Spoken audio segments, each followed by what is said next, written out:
So nice colour combination in jungle theme saris, that with georgette వస్తుందండి fabric అయితే. Jungle theme saris అనగానే normal jungle theme saris అనుకుంటారేమో, కాదండి.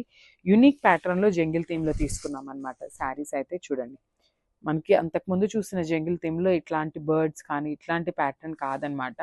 So మనం కొంచెం డిఫరెంట్గా తీసుకున్నాం విత్ డిఫరెంట్ కలర్ కాంబినేషన్స్తో ఉంటుంది. సో చూసారు కదా, బేస్ కలర్ వచ్చేసి డార్క్ మెరూన్ కలర్ మీద ఇట్లా మీనాకారి వీవింగ్స్తో మనకి కంప్లీట్ జంగిల్ థీమ్లో తీసుకున్నారనమాట శారీ అయితే. ఓవరాల్ శారీ అనేది వీవింగ్తోనే ఉంటుంది. అండ్ దిస్ ద హెవీ పళ్ళు వస్తుంది మనకి. పళ్ళు కూడా చాలా హెవీ ఉంటుందన్నమాట. సో శారీ అయితే మరీ లైట్ వెయిట్ అని చెప్పనండి, కొంచెం మనం క్యారీ చేయగలిగేంత వెయిట్ అయితే ఉంటుందన్నమాట. బికాస్ శారీ అనేది కంప్లీట్గా కూడా వీవింగ్ ఉంటుంది కదా, సో కొంచెం వెయిట్ ఉంటుందన్నమాట. So this the nice border. So మనకి బార్డర్లో కూడా కంప్లీట్ ఇట్లాగా మీనాకారి వీవింగ్స్ తీసుకున్నారండి. కంప్లీట్ గోల్డెన్ కలర్ కాకుండా బార్డర్లో కూడా చక్కగా మీనాకారి వీవింగ్ ఇచ్చారు. ఒకసారి శారీ యొక్క బ్యాకింగ్ చూపిస్తున్నాను చూడండి. సో ఇదంతా కూడా కంప్లీట్ హెవీ వీవింగ్ వస్తుంది శారీ అనేది. అండ్ బ్లౌజ్ కూడా మనకి ప్లెయిన్ బ్లౌజ్ కాకుండా బుటీస్ బ్లౌజ్ విత్ మీనాకారి వీవింగ్తో పేరప్ చేశారండి.